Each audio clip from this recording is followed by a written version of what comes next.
ఒండ్రు మట్టి వస్తుంది. వర్షం వెళ్ళిన తర్వాత ఒండ్రు మట్టి అంటే మీకు తెలుసా, చాలా మందికి అంతా ఈ కాలం పిల్లలే కదా, మా కాలం మనకైతే తెలుస్తుంటుంది. చాలా వర్షం వచ్చేటప్పుడు మెత్తటి మట్టి లాంటిది పేరుకుంటుంది. ఆ మట్టిలో మొక్కలు పెడితే విత్తనాలు చాలా బలంగా వస్తాయి. అట్లాగే నోవాహు కాలంలో కూడా అంత ములిగి నశించి జనాలు అయిపోయినప్పుడు మళ్ళీ అక్కడ సస్యశ్యామలమైన పంట మరి ఎంతో విస్తారంగా ఉన్నట్లుగా మనం చూస్తూ ఉన్నాము. అలాగే మరి ఈ మోషే గారు అరణ్యములో 40 సంవత్సరములు గొర్రెల కాపరిగా కూడా ఉన్నాడు. మోషే గారు చాలా సుందరుడు అని, అందమైన వాడని మరి బైబిల్లో లెక్కించబడింది. అంతేకాకుండా తల్లి కూడా ఇంత అందంగా ఉన్నాడు, నా కొడుకుని చూడదు ఎవరు, అమ్మో చూస్తే దిష్టమైన దాచుకుంటుంది కదా. బైబిల్లో ఉంది కదా, నా సొంత మాటలనే కాదు, బైబిల్లో ఉన్నాయి. కనుక అంత అందమైనటువంటి మోషే మరి ఏం చేశాడు, ఆయన గొర్రెలు కాపాలి అందరిని కాల్చాడు. ఎంత గొప్ప అదృష్టం అండి. ఆ వాక్యాలు చూడాలి అని అనుకుంటే ఆదికాండము 7:30లో ఉంది, నిర్గమకాండము 3:11లో కూడా ఉన్నది. మరి ఇశ్రాయేలు ప్రజలు అరణ్యములో 40 రోజులు ప్రయాణం చేశారు. 40 సంవత్సరాలు రోజులు కాదు, 40 సంవత్సరములు ప్రయాణం చేసి వారికి ఆ ప్రయాణంలోనే ముసలివారయ్యారు, చనిపోయారు, పిల్లలు పుట్టారు, పెద్దోళ్ళయ్యారు, పెళ్ళిళ్ళని కూడా. 40 సంవత్సరాలలో ఇంత చరిత్ర కలిగి వాళ్ళు ఉన్నారు ఇశ్రాయేలు. అయినప్పటికీ కూడా వారు మరి ఎన్నో ఇబ్బందులు పెట్టారు. ఎవరిని? మోషే గారిని. తినడానికి అవి లేవు, ఇవి లేవు, కాకరకాయలు ఈకరకాయలు ఇవి పెడుతున్నావు, నాకు మాంసం లేదంటే కూరల్ని కురిపించి యెహోవా దేవుడికి ఇనుమర పెట్టుకోవడం, ఆయన చేయటం, దేవుడు చేయటం, అవన్నీ వీళ్ళు అనుభవిస్తూనే ఇన్ని చేసుకుంటూ వచ్చి ఇంకా ఎప్పుడు మాంసం అయితే అంటే ఎక్కువ అయిపోయే వరకు వాళ్ళు తిన్నారంట. అదే మన క్రిస్టియన్స్కి వచ్చేటప్పుడు చాలా ప్రీతి కదా, చికెన్ మటన్ అంటే చాలా ఇష్టపడతారు అందరూ. నాకైతే ఇష్టం ఉండదు, సారీ అట్లా అన్నది మేము అనుకోండి. అయితే ఆనాటి నుంచి వచ్చింది ఇది. మనం ఏదో ఇప్పుడిప్పుడు తింటాం కాదు, మనం ఇప్పుడు కల్పించుకొని తినడం కాదు, కానీ ఆ కాలం నుంచే మాంసాపేక్ష గలవాడు అన్నాడు దేవుడు. కాబట్టి మనం కూడా దానికి ఆయన పిల్లలమే కాబట్టి మనకి అలవాటు అయిపోయింది ప్రియమైన పిల్లలారా. మరి అట్లాగే 40 రోజులు ప్రయాణం చేసినటువంటి వారు ఏలియా గారు ఉన్నారు. ఇశ్రాయేలు 40 రోజులు చేశారు బయట. అయితే ఏంటంటే మొదటి సమయాలు 17-16 చూస్తే ఈ యొక్క ఇశ్రాయేలు తిరుగుబాటుని అసలు భరించలేకపోయాడనమాట. ఎవరు? ఈ యొక్క మోషే గారు భరించలేక మోషే గారు యెహోవా దేవుడే ఇశ్రాయేలుని భయపెట్టాలని చెప్పేసి ఏం చేస్తాడంటే ఫిలిష్తీయుల చేతికి అప్పగించాడు. అర్థమవుతుందని చెప్పేది? ఫిలిష్తీయుల చేతికి అప్పగించాడు. కొన్ని రోజులు అప్పగించేసరికి అప్పుడు వీళ్ళకి తెలిసి వచ్చింది, అమ్మో ఇంత బాధపడుతున్నాం అని చెప్పేసి అనుకున్నారు.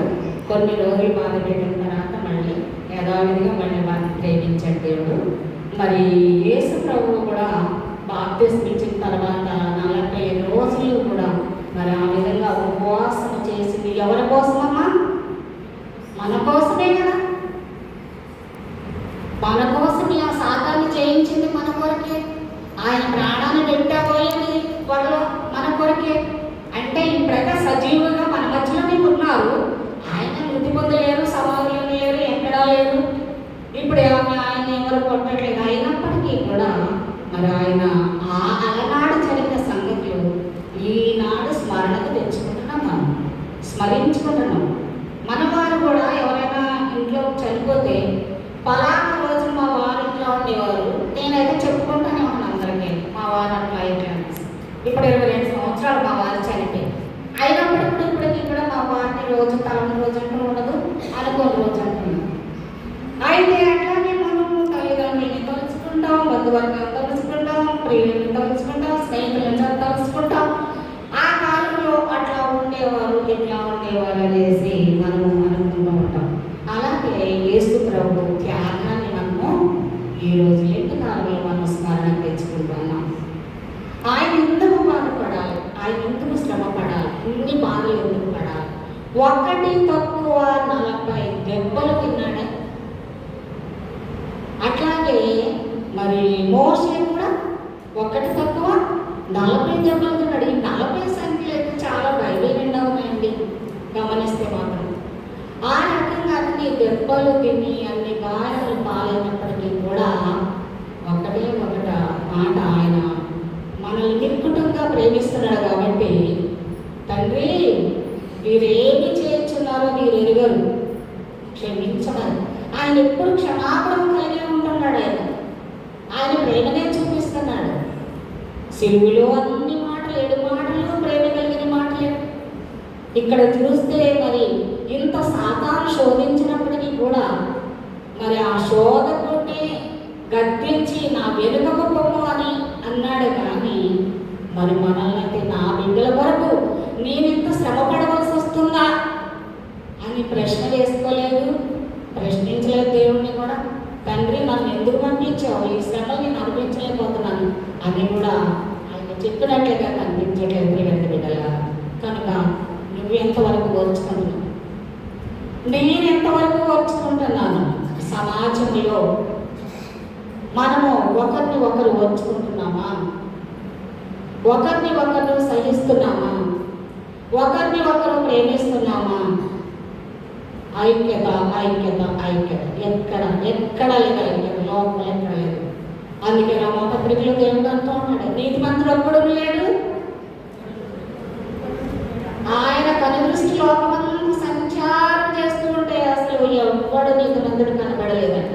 ఒక్కడ కూడా నీతిమంతుడు కనబడలేదు. మరి ఆ విధంగా దేవుడు మనల్ని ప్రేమిస్తూ ఈ 40 దినాలలో కూడా మీ కొరకు నా కొరకు ఆ విధంగా శోధనకు బలైపోయి సాతాను చేత శోధింపబడి అనేక ఇరుకులు ఇబ్బందులకు గురి అయిపోయి, అంతేకాకుండా యేసు ప్రభు ఆ అరణ్యంలోకి కొనుక్కోబడినప్పుడు మరి ఆయనకి పరిచర్య ఎవరు చేశారమ్మా? దేవదూతలు ఆయనకి యేసు ప్రభుకి వచ్చి పరిచర్య చేశారు. నువ్వు నేను చేయకపోతే ఏంటి, ఆయనతో నువ్వు నేను సహవాసం చేయకపోతే ఏంటి? ఆయనకి దేవదూతలు ఆయన తండ్రి చిత్తాన్ని ఆయన పట్ల నెరవేర్చడానికి దేవదూతలు ఉన్నారు. దేవదూతలు వచ్చి ఆయనకి మరి పరిచర్య చేసినట్లుగా ఉన్నది.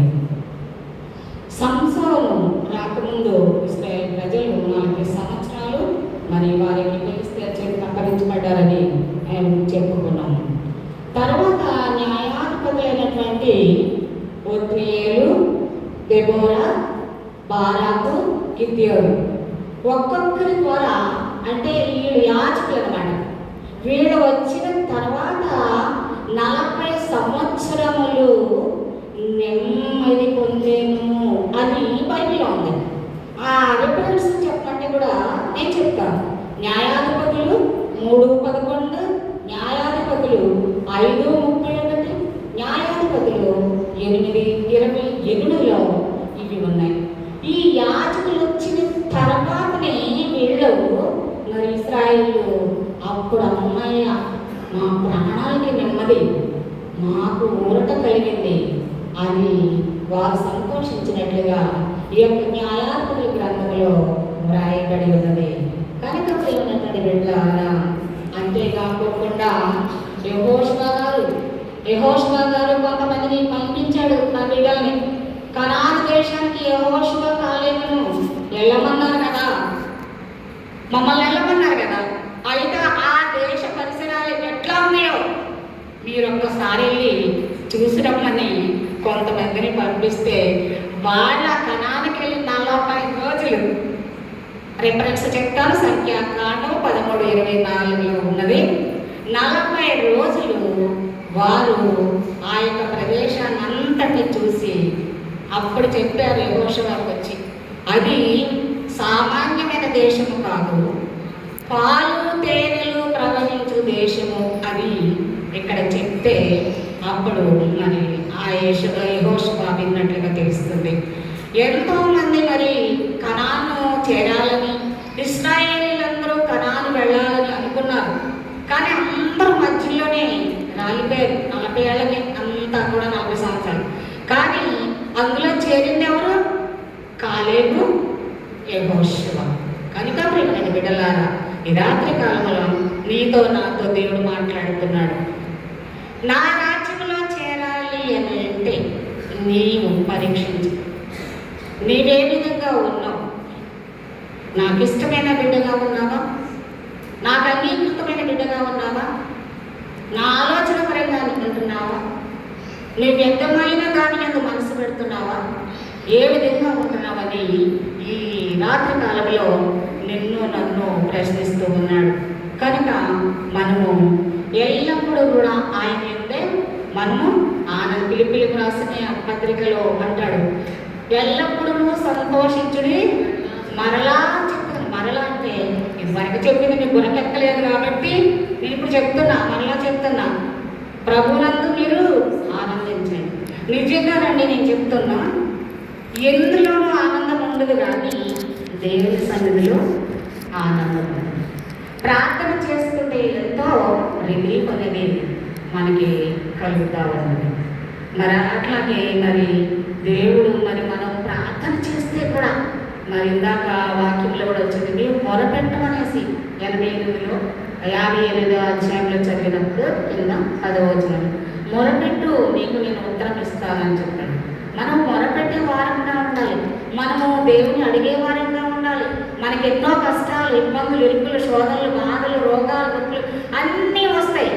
అన్నిటి నుండి విడిపించేది ఎవరు? యేసయ్యే కదా. యేసయ్యే మన అక్కర్లు తీర్చేది ఆయనే, మన అవసరాలు తీర్చేది ఆయనే, మనకు ఆరోగ్యాన్ని ఇచ్చేది ఆయనే, మన ఆపదలను తప్పించేది ఆయనే, మన ప్రమాదాలు, యాక్సిడెంట్ నుంచి తప్పించేది కూడా ఆయన అంటున్నాడు. కనుక ప్రియమైన బిడ్డలారా, ఈ రాత్రి కాలంలో మరి మనం ఎలా ఉన్నాం? మనం నిజముగా ఆ మొర కూడా ఎలా ఉంటుందంట? నిజముగా మొరపెట్టుకోవాలని అన్నారంట. అంటే అబద్ధంగా కూడా మొరపెడుతున్నావా? కొంతమంది ఉత్తుగా కూడా మొరపెడుతున్నాం.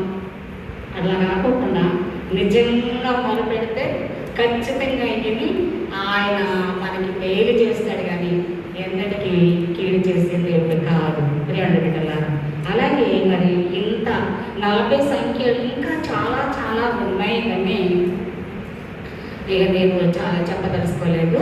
ఎంత సమయం చాలు. దేవునికి స్తోత్రం. మరి సమయాన్ని ఇచ్చినంత అయ్యగారికి వందనాలు చెల్లిస్తూ ఉన్నాను.